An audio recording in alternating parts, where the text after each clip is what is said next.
оқушылар мен ата-аналар тез қабылдап, жұмыстар өз дәрежесінде өтіп жатыр. Қашықтан білім беру әр жетекшінің өзіндік жеке қажеттілігін ұғынуға, өзіне қажетті білімді іздене отырып үйренуге мүмкіндік беретіні сөзсіз. Олай болса, сөз кезегін робототехника үйірмесінің жетекшісі Абилова Дина Елмагамбетовнаға беруге рұқсат етіңіздер.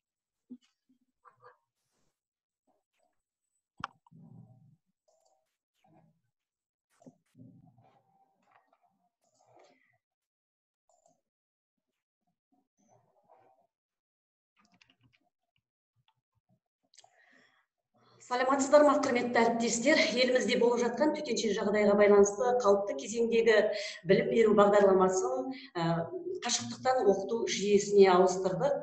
Осы мақсатта робототехника үйірмесін қашықтықтан оқыту мақсатында үйірме жұмысын трансформациялау жасады. Мұнда бірінші күнтізбе жоспарын дайындап алдық. Күнтізбе жоспарын біздің балаларымызға түсінікті және ата-аналарына ешқандай кедергі келтірмейтіндей қылып күнтізбе жоспарын жасап алдым. Бірінші. Одан кейінгі ата-аналармен бірлесе отырып оқушыларға ыңғайлы платформаны таңдау. Онда ең бірінші біздер білім беру мақсатында Zoom платформасын дайындап алдық. Мұнда сонымен қатар қосымша жеке тапсырмалар беру үшін және кері байланыстар жасау үшін WhatsApp, электрондық почта қосымшаларын пайдаландық.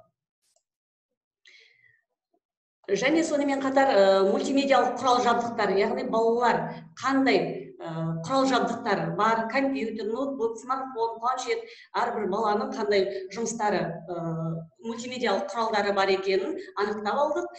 Сонымен қатар электрондық оқыту жүйесі мультимедиалық құралдарды қолдана отырып, желілік, виртуалдық, ақпараттық технологияның көмегімен оқытты.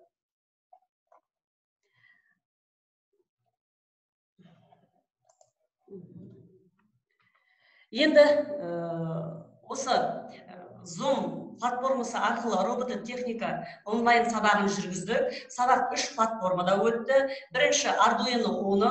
Мұнда біздер үлкен топтар, зерттеуші және жалғастырушы топтар осы Arduino Uno платформасы бойынша жұмыс жасады. Мұнда бізде негізінен сабақ беретін, яғни тәлім беруші бізде Қуаныш Шалабайұлы, ол Tinkercad платформасы бойынша Arduino Uno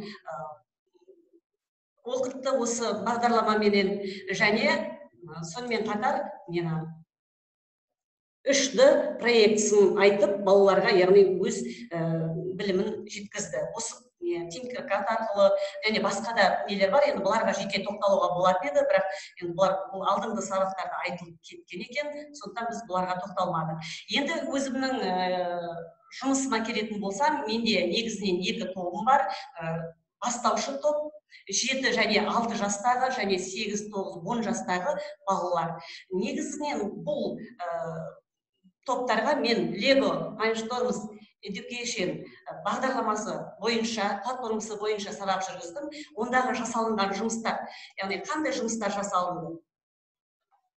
Қандай жұмыстар жасалынды? Мұнда бірінші мен өзімде аппараттық құралдары болып, осы құралдар бойынша балаларға әртүрлі тапсырмалар бердім. Олар сол құралдардың мән-мағынасына түсініп, сонымен қатар осы Lego Mindstorms Education бағдарламасы бойынша программа. Осы программаның бір өте ыңғайлы орны, мен бұл телефонына да, смартфонға да, планшетке де, ноутбукке де, компьютеріне де, бәріне де орнатылып алады. Ол балалар кез келген жерде осыменен жұмыс істейді. Және біздің балаларымыздың бір несі осыған кішкене болса да үйреніп, жаңа алғашқы топтар ғой, сондықтан бұлар балаларға кішкене болса да қызығушылығын арттырды деген ойдамыз. Сонымен қатар біздер сабағымызды қашықтықтан әртүрлі осындай көрнекіліктерменен жасадық. Сонымен қатар балаларымыз өз жұмыстарын, кейбір балаларда біздерде не бар? Осы Lego Mindstorms Education платформасы бойынша, яғни конструкторлары бар. Әртүрлі кейбір балалар өз жұмыстарын үйлерінен жасап, көрсетті. Енді Zoom бағдарламасы мен өтті. Енді екінші бізде Fisher техник. Менде 6 және 7 класс оқушылары бар, 7 жастағы, кешірерсіздер. Ол балалар көбіне біздерге Fisher техник. Олар Fisher техник конструкторларымен жұмыс істеді. Ол кезде, яғни біздер әртүрлі мынандай конструкторлар құрды, проектлер жасады, жұмалар. Енді мен бір айта кетейін дегенім, бұл жерде біздерде Fisher техник, енді біздерге жалпы осы Fisher техник өзіміздің робототехника үйірмесінде біздер Лего менен және осы Fisher техникпен конструкторменен жұмыс жасаған кезде көп ата-аналар бізден сұрап алды, мынау қайда болады деп. Бізге енді біріншіден басшымыз Ақмарал Оранбекова бізге осыны қамтамасыз етті, және әкеліп тұрған Қуаныш Шалабайұлы осы. Және балалар көбі осы Fisher техник құралын, конструкторын алып жұмыс істеді.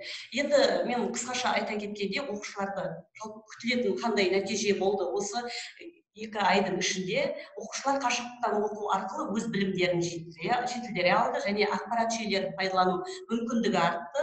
Мысалы, керекті материалдарды, бағдарламаны іздеу оқушының шығармашылық потенциалын дамытуға әсер етті. Көп жұмысты осы бойынша. Енді мен сіздерге қазір кері байланыс, балалардың жіберген кері байланыстарын тамашалауды көрсетем.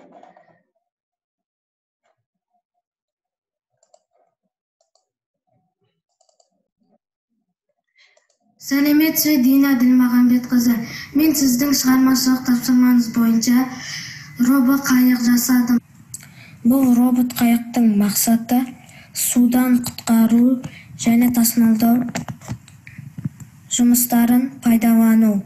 Робот қайықты жасау үшін Ministry Education EV3 жиынтығы керек болады. Бізге робот қайықты жасау үшін оған EV3 модулі және 2 үлкен мотор және де ультра дыбыстық датчик керек болады. Және де құрылымдар мен Яғни мынада Оразқұл, Нұрсұлтан Оразқұлұлы баламыз, бұл 10 жастағы бала. Осы оқушымыз осы роботты өзінің үйінен құрастырып. Бізге робот қайыққа программа жазу үшін бірінші бізге цикл керек болады.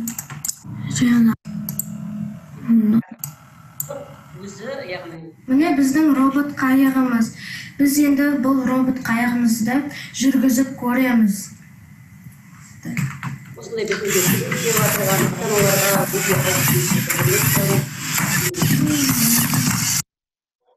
Енді екінші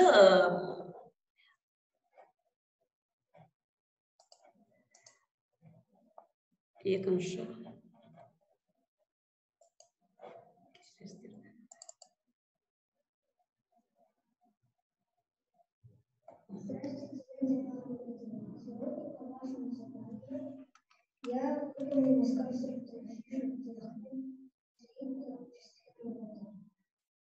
первая работа подъемной рамы. Цель – поднимать тяжелые предметы. Я покажу вам в деле, как это сделано.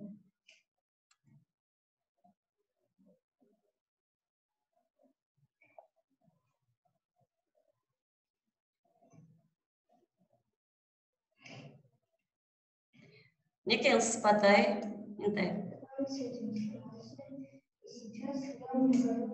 бізге Fisher техник конструкторынан өзінің жұмысын көрсетті.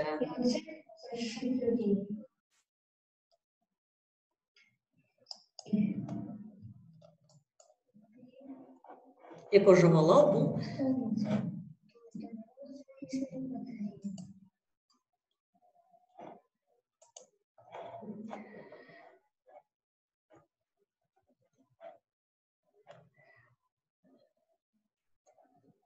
енді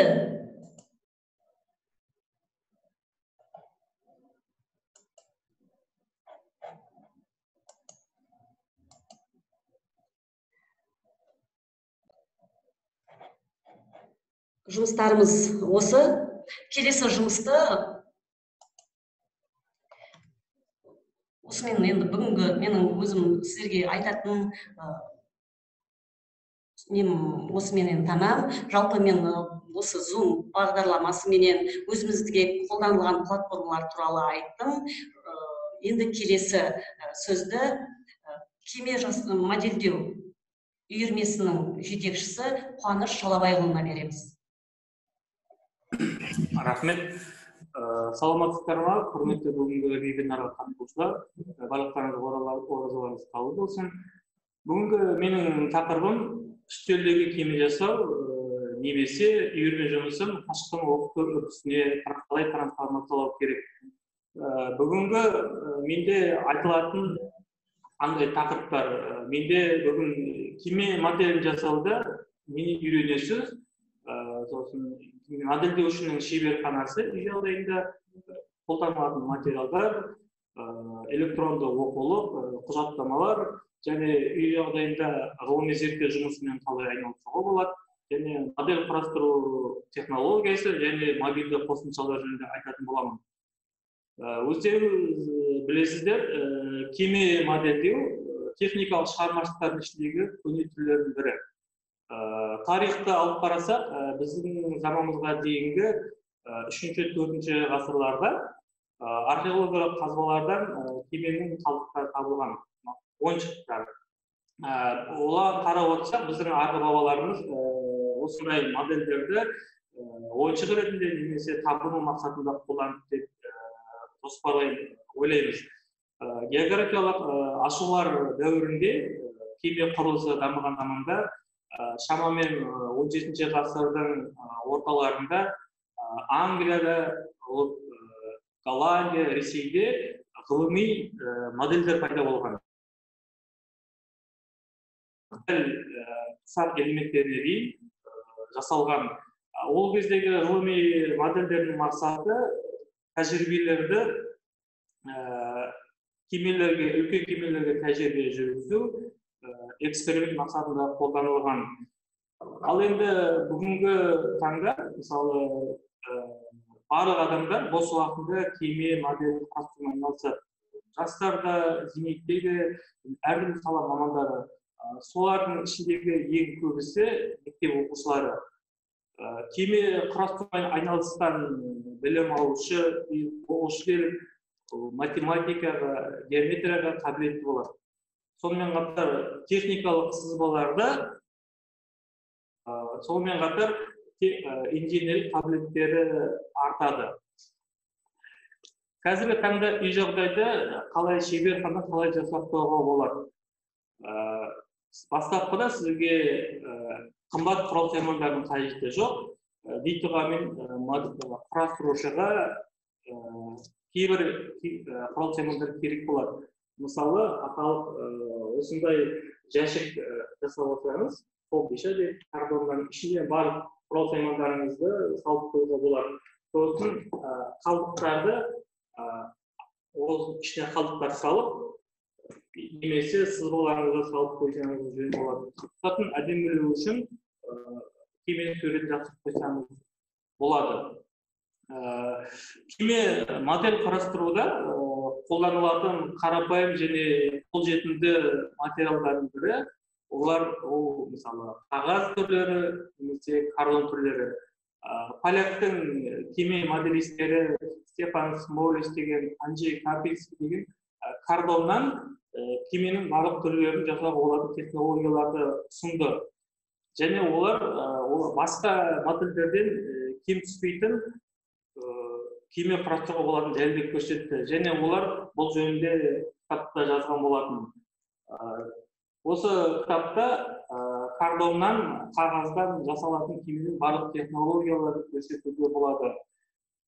Кемені немесе құрастырмастан бұрын, ол жөнінде біздер құжаттар жинағанымыз дұрыс. Құжаттардың жинау үлгісі алуан түрлі. Жаңадан бастаушылар біздің бұрынғы басылымдар моделист, конструктор, немесе жас техник, қазір өзімізде шығатын темірқазық басылымдарында жарияланған жақсы жобаларды, сынамадан өткен сызбаларды қолданып қолданса болады. Қазіргі таңда айталық бұндай басылымдар, кітаптар азғантай жоқ десе болады. Сол себепті қазір оқушылар қашықтан отырған кезде электронды оқулықтарды қолданса болады. Сіздерге қазір көрсетем. Қуаныш, сразу практикалық іс жүзіне көшсек. Көрсек, міне, уже енді көсіп жатырмын. Манағы, мысалы, электронды оқулықтарды мобильді қосымша арқылы жүктеп алуға болады, немесе ғаламтордан аласыз да телефонға әртүрлі бағдарламаларды жазып алуға болады. Электрондық оқулықтарды оқитын, мысалы, бір-екеуіне тоқталып, сізде азбука судомоделизмі, бұл жерде барлық оқушы қашықтан ешқандай кітапты сатып алмай, өзі электронды таныса беруге болады. Сонымен тағы бір кітап үлгісі Юрий Карабестетл. Бұл жерде де біздің білім алушылар осы кеме туралы барлық ақпараттарды таныса беруге болады. Сонымен қатар, осы орайда сіздер кеме қарастыру кезінде кеменің негізгі терминдерін білуіңіз керек болады. Сол үшін бізде мобильді қосымша бар. Типі судов дейді, қазір жүктеліп жатыр. Мысалы, кеменің түрлері қалай аталады? Мысалы, бізде кеменің түрлері крейсер дейді, линкер, желкенді кемелердің түрлері көп. Осы кезде сіздерге қосылды ма? Мысалы, осы жерден қашықтан отырып, оқушылар кеменің түрлерімен танысуға болады. Бізде дракар, барлық кеменің үлгілері осы мобильді қосымшада енгізілген. Сонымен қатар бізде кеменің бөлшектері, әртүрлі бөлшектері бар. Палуба дейді, надстройкасы, корпус, мысалы, барлық деталдар, элементтері қалай аталатын бізде тағы мобильді қосымша бар. Бұл детали корабли деп аталады.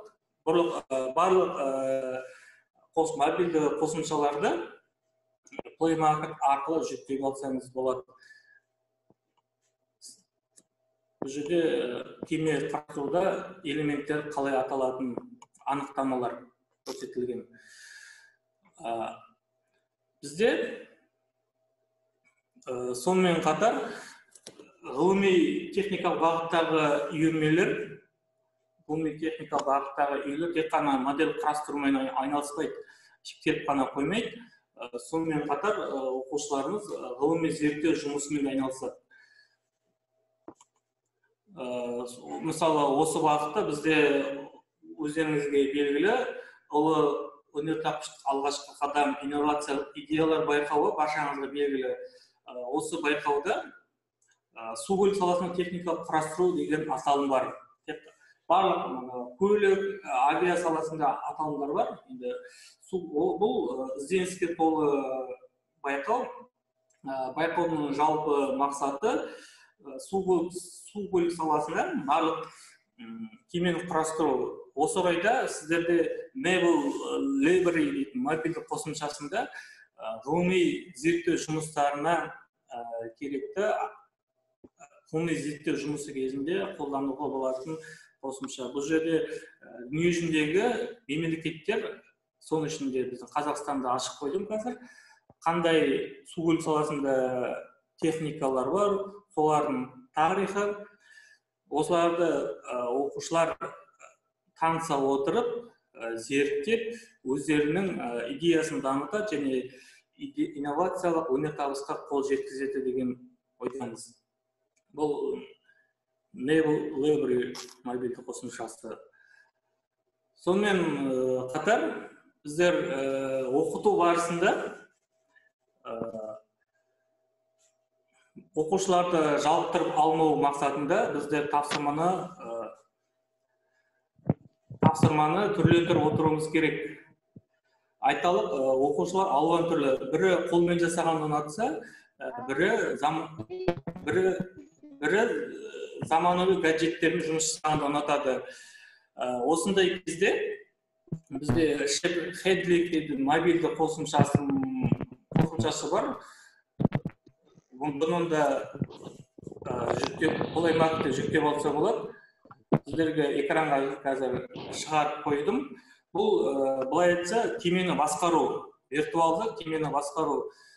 Бұл жерде, бұл бағдарламада бала әртүрлі кемелердің үлгілері бар. Бұл симулятор. Әртүрлі табиғи ауа райының кезінде кемені басқару болады. Қазақша кемені басқару қазір сіздерге көрініп жатыр деп ойлаймын.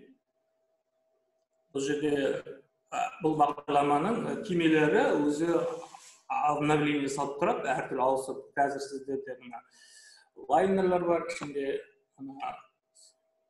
қазір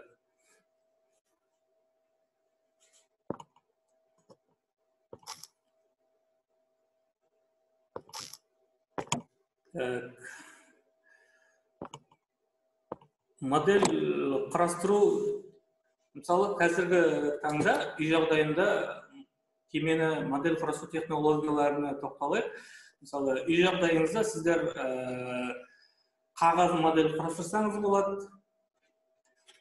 Сіздерге бастапқы барлық нелерді, сосын пластикалық кемелерді құрастырсаңыз болады. Сосын сызбаларды дайындап отырып, қалдықтарды өзіңіз сызбамен микромодель құрастырсаңыз болады. Сонымен қатар бутылкідегі кеме түрлері құрастырсаңыз болады.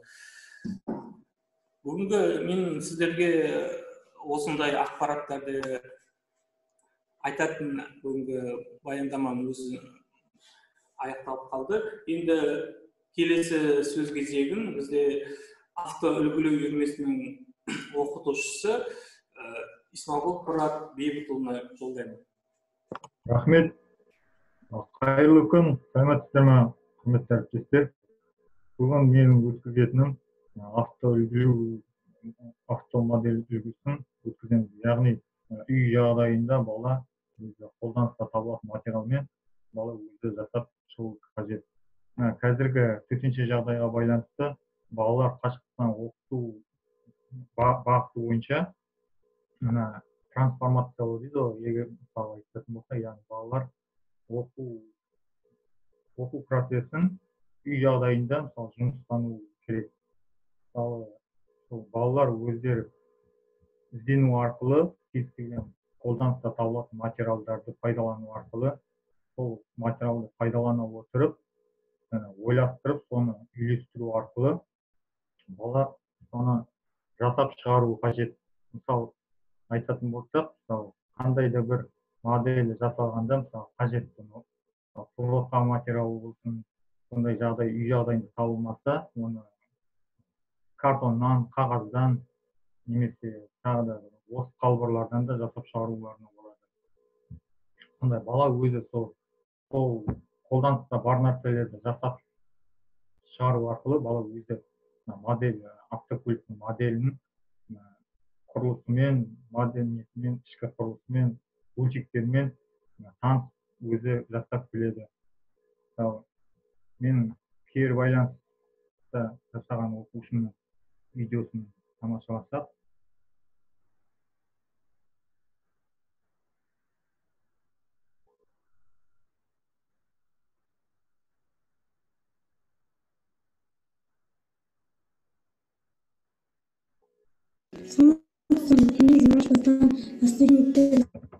станциясының қатысушысымын. Мен қолданыстан табылатын картон қатты қағаздың бізде бөлігінің моделін істейтін боламын. Бізге қандай қалады? Міне, мен картонды кесіп алдым, енді автокөлігіміздің өлшемдерін сызып аламыз. Мен машинамыздың сызбасын кесіп алдым, енді істейтін жұмысым машинаның дөңгелегін, оны сызып кесіп аламын. Мен өлшемге қойып сызып аламын. Міне мен автокөлігімнің дөңгелектерін кесіп алдым. Енді автокөлігіміздің сыртқы бөлшегін фалостермен сызып аламын. Міне мен сызып алдым. Енді мен мына сыртын бойымен сәл бүгейін. Осы бөлшектің екінші қарама қарсы бөлшегі бөлшек жасап алдым. Көлігімнің үстіңгі бөлшегін дайындаймын. Мен кесіп алдым, енді машинаның артқы алға терезесінің сызбасын сызып кесіп аламын. Міне автокөлігімнің үстін кесіп алдым. Міне мен 9-3 сантиметрлік бөлшектің 4 данасын кесіп аламын. Міне манаға қайырған бөлшегімізді автокөліктен шыққан дөңгелекке желімдейміз. Дайындап алған бөлшегімізді мына автокөлікке ортайынан жабыстырамыз. Міне мен жабыстырдым, енді терезенің ішкі жағына пленканы жабыстырамын. Мен автокөлігімнің астыңғы бөлігін кесіп алдым. Терезесіне пленканы жабыстырып болдым, енді астыңғы бөлігіне жабыстырамын. Міне мен астыңғы бөлшегін жабыстырып болдым, енді ішкі бөлшектен жабыстырамын. Міне ішкі бөлшектен жабыстырып болдым, енді үстіңгі бөлшегін жабыстырамын. Енді бұны машина үстіне жабыстырамын. Міне мен жабыстырып болдым, енді алдын артын жабыстырып болдым. Міне алдын жабыстырып болдым, енді дөңгелектен арты қаланы кесіп тастаймын. Міне мен астын кесіп болдым, енді мен дөңгелек жасайтын боламын. Мен енді қақпақтарды бір-біріне біріктіретін боламын. Мына қақпаққа енді аяқшаны тұрамыз. Міне қақпақты өткізіп болдық, енді қақпақтың сыртына осы резинканы кигіземіз. Міне мен резинканы өткіздім. Дөңгелегімізді орнату үшін мына жердің қақ ортасын тауып сызып аламыз. Содан кейін трубочканы алып жабыстырамыз. Трубочканы жабыстырып болдым, енді дөңгелекті кіргіземін. Мына енді артын кесіп тастаймыз. Міне осылай дөңгелектерімізді орнаттым, енді автокөлігіміздің алдыңғы бантерін істейтін боламыз. Енді оны жабыстырып. Енді автокөлігіміздің фарын салып безендіремін. Мен автокөлігімді безендіріп болдым. Осымен Мерседес автокөлігімді жасап бітірдім. Және де оған фар қондырып моторлармен жүргізуге болады. Назар салып қарағандарыңызға рахмет. Осындай кері байланыста оқушының видеосы, шағын видеосы.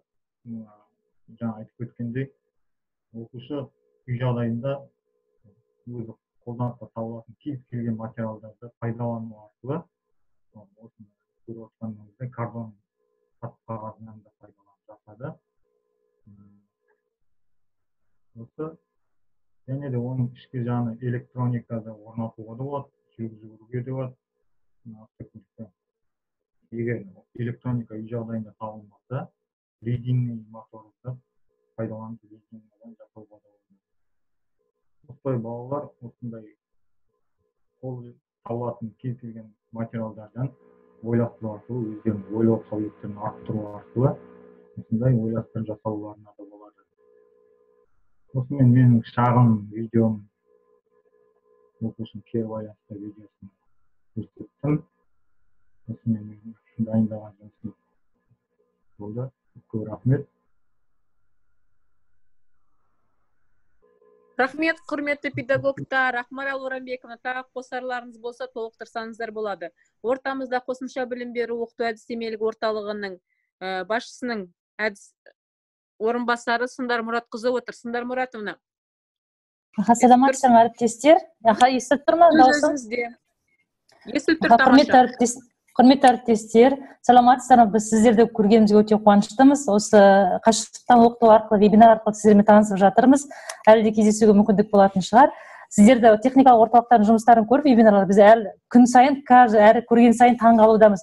Бүгін қарапайым телефон қосымшасы арқылы жұмыс жасауға болатындығын, сонымен қатар балаға деген кардон арқылы қалай машина жасауды үйреткен кері байланысты өте тамаша. Біз осы әріптестерімізге, яғни біздің Ақмарал Орынбек қызының ұжымына, жаңағы біздің Қуаныш және Құрақ мырзаға өте алғыс айтамыз. Сіздің шығармашылықтарыңыз өсе берсін. Баламен жұмыс жасау, яғни айналаса періштемен бірге жүргенмен бірдей ғой. Себебі бала ол әрқашанда жақсылықты бір қасына алып жүреді. Тек қана жұмыстарыңызға сәттілік тілеймін. Өте қуаныштымыз, техникалық орталықтардың жұмыстары осы карантин уақытында жақсы нәтиже беріп, біздер сіздерді танып жатыр, осындай жұмыс бар екенін көріп жатырмыз. Әлі де осындай үлкен жақсы тың жаңалықтар күтеміз сіздерден. Сәттілік барлықтарыңызға тілеймін. Сұрақтарыңыз болса қоюға болады. Рахмет, Сындар Мұратовна. Ақмарал Орамбековна, сөзді қорытатын болсаңыз, сөзіңізде. Осымен құрметті әріптестер, бүгінгі вебинарымыз өзінің аяғына дейін жетті. Мұғалімдер өзінің айтарларын айтып, уақытымыз тығыз болса да үлгерді. Ана біздің сабақтарымыздан үзінді көрдіңіздер. Жаңа баста айтып кеттім ғой, қиындықтар болды, бірақ қазір бәрі ата-аналар да, балдар да, мұғалімдер де үйреніп біздің жұмыстарымыз өз мақсатына жетіп, жоспар бойынша жасалған жұмыстардың бәрі аяқталуда. Бұл енді мұғалімнің өзінің бір сырын білуге де, бұл жерде оқушы да үйренді, мұғалім де үйренді деп айтамын. Бәріңізге де мына ораза қабыл болсын деймін. Осындай шығармашылық табыс тілеймін бәріңе де. Еліміздің өзек болып жатқан қиын жағдайда майдан аман-есен шығып, офлайн режимінде де көшейік деп сондай тілек айтқым келеді. Рахмет, айтқаныңыз келсін.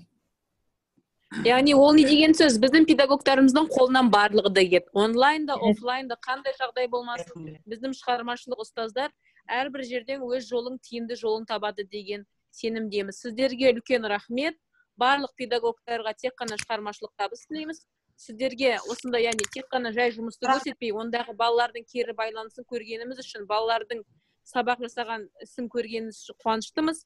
Барлықтарыңызға жақсылық тілеймін. Рахмет. Сау болыңыздар. Осымен бүгінгі кезекті вебинарымыз аяқталады. Амандық, саулықта болғайық. Сен сөз кезегін Бақынаға бергім келеді, бола ма екен? Әрине болады. Саламатсыздар ма, құрметті әріптестер. Біздер мына облыстан вебинарға қатысушылардың біздің қосымша білім беру ұжымдарының белсенді қатысып жатқанына өте ризамыз. Себебі бізде айтатын, көрсететін нәрселеріміз бар деп ойлаймыз. Сондықтан біздің қосымша білім беру ұйымдарына, ал бүгін қатысып отқан Жылой аудандық техниктар станциясына үлкен ризашылығымызды білдіреміз. Шығармашылық шабыт тілейміз. Енді тездетіп тілегіміз карантин аяқталып, қалыпты жағдайға түсіп, осы тәжірибелерімізді бір-бірімен беттесіп көрсек семинарларда, үлкен семинарларда. Рахмет. Алмагүл Бақовна, үлкен рахмет сіздерге. Ақмарал Орамбековна, және сіздің ұжымыңызға үлкен рахмет. Алтындай уақыттарыңызды бөліп, осылай бізге жақсы тәжірибемен бөлісіп жатқандарыңызға. Сіздерге әрқашанда творчестволық табыстар тілейміз. Әрқашанда осылай биіктерден көріне беріңіздер. Рахмет, әмин. Рахмет, Гүлбану. Сұрақтарыңыз болса, уақытымыз болса. Сұрақтар жоқ сияқты, өйткені жан-жақты қамтылған автомодельдеу, кеме үлгілеу, робототехника, яғни техникалық шығармашылықтың әртүрлі қырымен осындай шамалы уақыттың ішінде бәрінен хабардар болдық деп ойлаймын. Техникалық бағыттағы мендегі электронды оқулықтарды керек болса сіздерге береміз, хабарласуға болады. Қуаныш мырза, чатқа ссылка ретінде жіберсеңіз, біздің педагогтар өздері алады деген ойдамын. Хорошо, болады. Рахмет үлкен. Шамалы уақытымыз бар, сұрақтарыңыз болса, ашық микрофон.